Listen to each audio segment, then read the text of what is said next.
New coronavirus cases surge in China, virus renamed, many patients present with white lungs. Unprecedented, 3 typhoons simultaneously roam the Pacific, with 2 possibly on course for landfall in China. China's economic dilemma: the upper class is thriving, while the lower class remains pessimistic. CP's bloodiest internal struggle begins. Can Xi Jinping resolve it? It's all covered in today's China Truths. New coronavirus cases surge in China, virus renamed, many patients present with white lungs. China's CDC announced on August 19 that the EG.5 variant is now the dominant strain in the country, accounting for 71.6% of cases, a significant increase from 0.6% in April. This variant is highly contagious and has a stronger ability to evade antibodies, leading to a rapid surge in infections. Meanwhile, the Beijing CDC reported a sudden spike of over 70% in COVID-19 cases recently. A Beijing resident shared in a video, "As you can see, I've started wearing masks again when I go out. Why? Because my sister told me that in Heilongjiang, after massive flooding, cases are rampant, and she developed a high fever of 38 degrees. Mr. Dong, a resident of Beijing, shared with NTD-TV on August 30, "Recently, there have been third-bout infections, and it could be more severe. A friend told me that his acquaintance tested positive, and we still need to wear masks when venturing out into public places. Currently, it's the most prevalent infectious disease in Beijing. It's possible that by the end of the year, we might even see the emergence of the 4th and 5th bout infection." On Chinese social media, the topic of third-bout infection continues to spark intense discussions. Some netizens have remarked, "Lately, there have been many cases of third-bout infection. If the media doesn't report it, it's as if new coronavirus doesn't exist." Due to the overwhelming workload at outpatient clinics, many doctors have died suddenly. There's information suggesting an intern doctor, Mr. Wang, overheard his mentors conversing in the changing room at a well-known top 10 hospital, the one with quite a few anesthesia doctors. Within a month, 3 doctors suffered heart attacks or heart failure.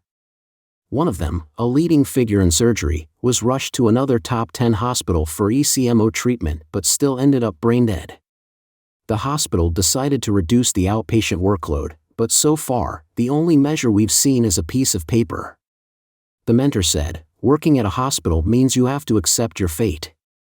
Has the CCP changed the virus's name again? Chlamydia pneumonia spreading widely.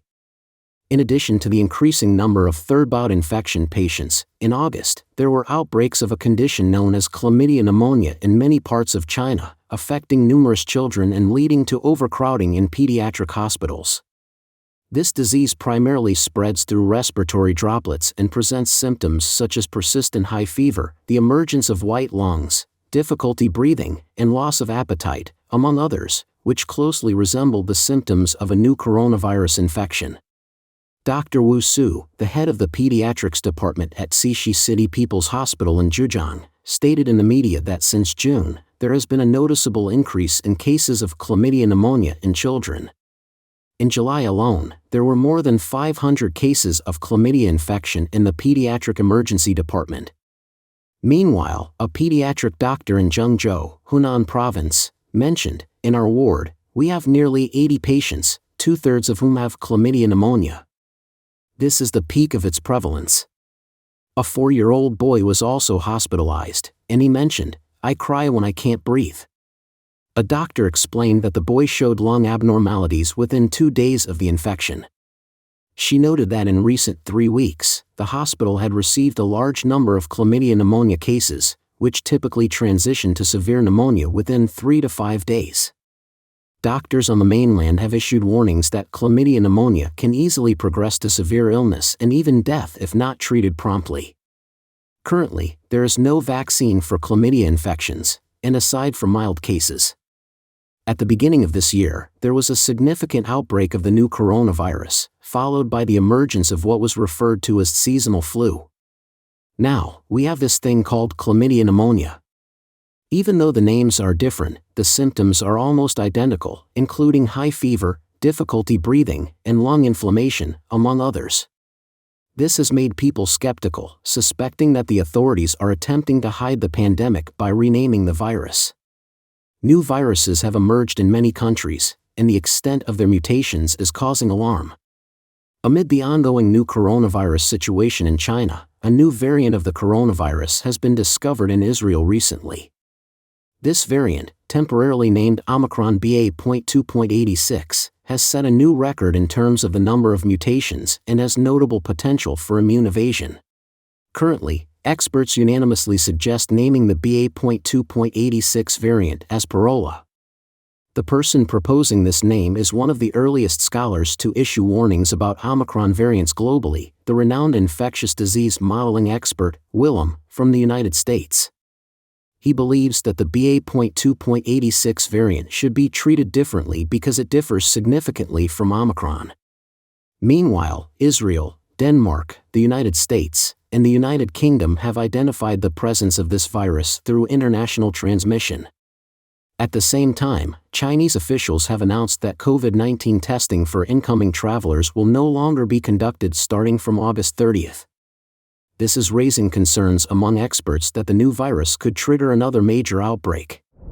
Unprecedented, 3 typhoons simultaneously roam the Pacific, with 2 possibly on course for landfall in China. Recently, the Pacific Ocean has seen the formation of 3 typhoons in succession, Sura, Davi, and High Anemone, creating an unusual scenario known as 3 typhoons dancing together. As of the early morning of August 31st, Beijing time, Typhoon number 9, Sura, has already reached the southern South China Sea area near Taiwan. According to the predicted path chart produced by the China Meteorological Administration, Sura may make landfall in Fujian and Guangdong on September 1st or move in a west-southwest direction in the nearby sea. According to the mainland weather forecast, from August 30th to September 2nd, there will be strong wind and rain in the sea areas east of Taiwan, the northeastern South China Sea, the Taiwan Strait, and other sea areas. Fujian, Guangdong, southern Jiangxi, and other areas will experience heavy to torrential rains, and some areas in southern Fujian and central eastern Guangdong will see heavy rain, with locally extremely heavy rain. Meanwhile, Typhoon number 11, High Anemone, is currently in the Pacific. According to the predicted path chart from the China Meteorological Administration, the center of the typhoon may pass through the southern part of Taiwan and make landfall in the Jiangsu, Zhejiang, and Shanghai areas around September 4th, or it may only move northward along the coast of Zhejiang. Previously, Typhoon Dusari has just caused widespread flooding in northern China and northeastern China. Therefore, Chinese meteorological agencies are closely monitoring the movements of Sura and High Anemone. Regarding Typhoon Davi, according to a report from the China Weather Network on the 29th, it is expected to weaken and transform into an extratropical cyclone. However, following the downgrade of Davi, a tropical depression near the Marshall Islands may rapidly develop into a new typhoon named Hongyan. The Pacific Ocean could continue to experience a situation with 3 typhoons dancing. The Japan Meteorological Agency predicts on the 30th that Typhoon number 12, Hongyan, may form within the next 24 hours. Once formed, it is expected to move northwest, with its closest approach to Okinawa in western Japan anticipated around September 4th. If Hongyan continues westward, it may also impact coastal weather in China. China's economic dilemma: the upper class is thriving, while the lower class remains pessimistic. With growing concerns about the prospects of economic growth, the Chinese Communist Party, CCP, is resorting to all measures to hide the true extent of economic turbulence, aiming to maintain the confidence of investors and consumers. Beijing asserts that Western critics have exaggerated worries about China's economic slowdown, but the prevailing anxiety and pessimism among the general populace, ranging from the affluent elite to factory workers, and the pronounced disparity between reality and propaganda are dealing a fatal blow to the CCP. Residents and business owners in the working-class community of Cheidun in the southwestern suburbs of Shanghai are deeply feeling the impacts of economic stagnation.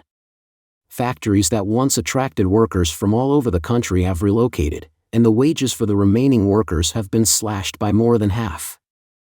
Affordable restaurants and grocery stores, typically bustling with workers, now sit empty. Cherry Chen, 25, sitting in her electronics store one Sunday afternoon with only a single customer, said, "It's evident that no one has money now." Ms. Chen had hoped to purchase a new car later this year before her wedding, but after witnessing how business had dwindled, she abandoned the idea. Previously, you could invest in a house. Now, no one dares to buy a house or spend money on major items. A few blocks away, Zhang Jiajuan and her husband, who were previously factory workers earning a monthly income of $800 to $1,000, decided to venture into entrepreneurship after their wages dropped to around $550 during the spring. They invested their life savings of approximately $27,000, planning to sell noodles, spicy duck necks, and barbecue. However, they were disappointed to find that business was also slow in their new venture. Zhang attributed this economic slowdown to people not spending money as they did before the pandemic. Their 16-year-old son sat despondently at an empty table, engrossed in his phone. A 33-year-old clothing store owner surnamed Tang said she doesn't pay attention to economic news, but she does spend a lot of time on Xiaohongshu, a Chinese social media platform similar to Instagram. She tries to collect business tips from other clothing store owners. However, most of the posts are lamenting how bad their businesses are. Professor Chan Chiwa, a finance professor at the University of Hong Kong, said, "In China right now, this sense of insecurity is almost universally present across various sectors.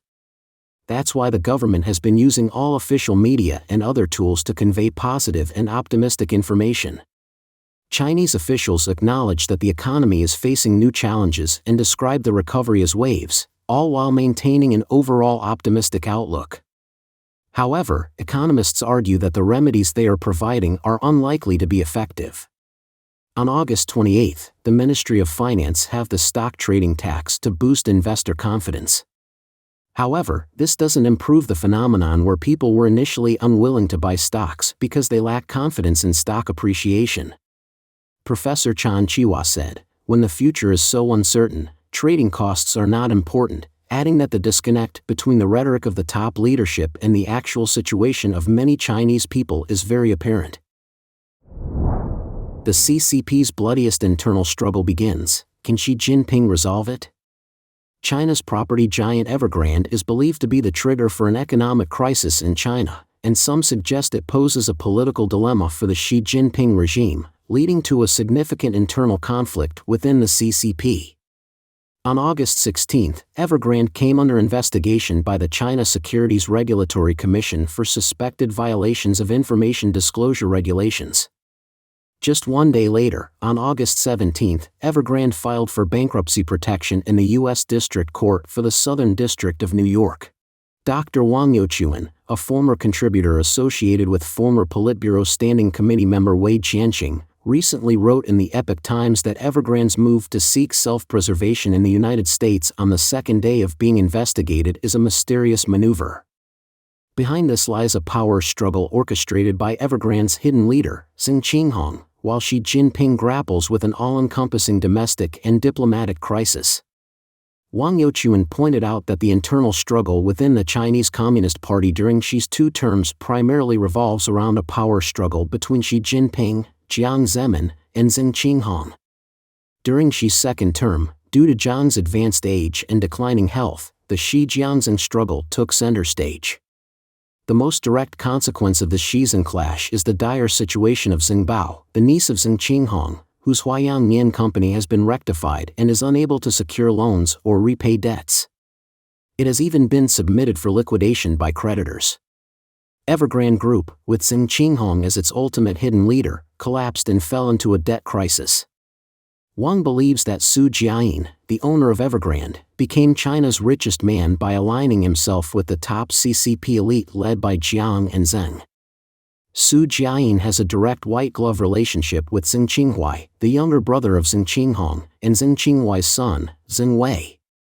Previously, legal scholar Yuan Hongbing, who traveled to Australia, mentioned that there is a widely circulated rumor within Beijing's official circles that Evergrande's collapse was personally initiated by Xi Jinping. It is said that Xi personally ordered that financial institutions are not allowed to continue lending to Evergrande, targeting Xing Qinghong. Wang argues that Su Jian's application for bankruptcy protection in the United States is aimed at safeguarding the assets of families of high-ranking Chinese Communist Party officials, including Xing Qinghong, and transferring Su Jian's assets abroad. This leaves the mess of Evergrande to be dealt with by Xi Jinping. Wang believes that she certainly does not want to bear the burden of Evergrande's massive debt, but she also lacks a high-level solution. Therefore, starting with Evergrande's bankruptcy in the United States, the bloodiest internal struggle within the Chinese Communist Party in recent years has just begun.